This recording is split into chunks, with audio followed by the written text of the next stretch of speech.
Mr. Collier, well, first of all, let me recognize myself for questions. And Mr. Collier, would you like to respond? Thank you. Congressman Beyer, I know that you've been a champion your career of the environmental impact statement process. This is exactly the kind of thing that ought to be examined very rigorously and very thoroughly in an environmental impact statement setting. And that's what we're asking for. That's all. Just let us have due process. As to your questions, though, I'm on record, have been since the Mount Poly situation occurred, that we would not go forward with any permit application without an independent review of anything that Knight Piesel came close to on our project. But let me give you a little bit of background that you may not know about this situation. Knight Piesel withdrew as the engineer of record years before the failure of Mount Poly. And they did so because of an expressed concern that the facility was not being managed according to the way it was designed. It was designed as a tailings facility to store essentially sand. It was being used to store wastewater.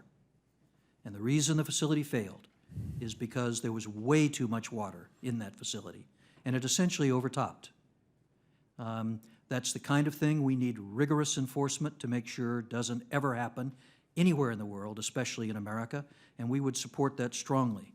There's an existing criminal inquiry going on in Canada with respect to this occurrence, and if they find the facts that are necessary, the industry will support where that should go.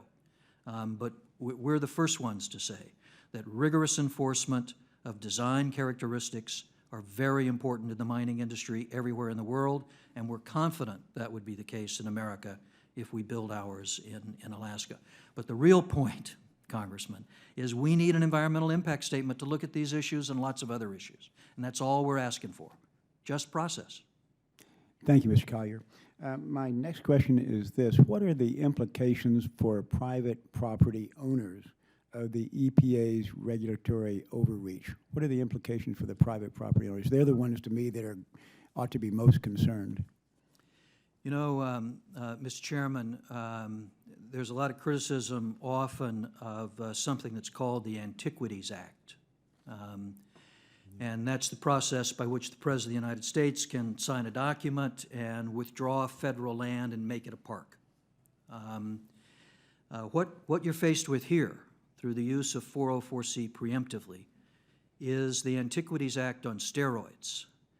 Because now the administrator of EPA can unilaterally sign a document and withdraw not just federal land, but withdraw state land and private land and essentially declare it a park, never to be developed, without an environmental impact statement, all right?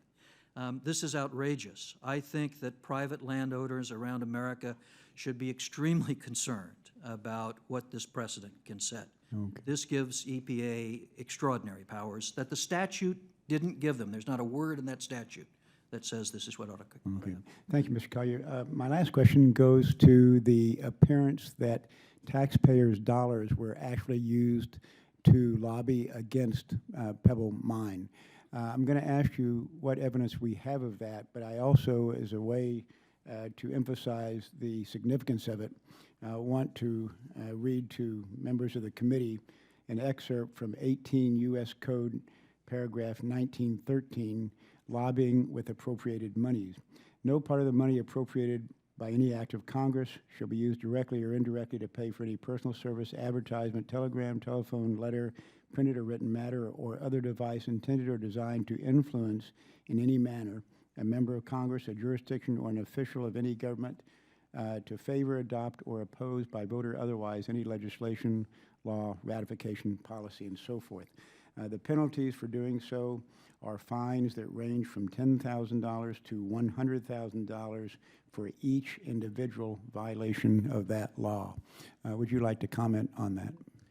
Well, I'm aware of the penalties of the anti-lobbying statute. I know anyone that runs a federal agency in America is quite aware of them. Congressman, I haven't seen any documents that provide the kind of evidence that would be necessary to bring a prosecution under the anti-lobbying statute. But I got to tell you, I've got a lot of concern about that issue and Pebble. My concern may be a step away, and whether it's actually a violation of statute, I don't know, but the collusion between environmental activists and EPA in this matter are extraordinary. There are over 1,000 times there were contacts between them. They've documented 30 with Pebble, to put that into some kind of relative consideration.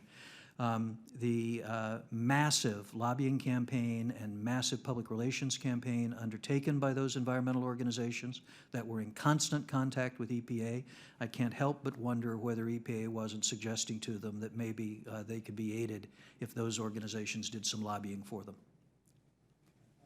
Thank you, Mr. Collier. Just to reassure you and others, we will be continuing our investigation into whether or not the anti-lobbying statute was violated.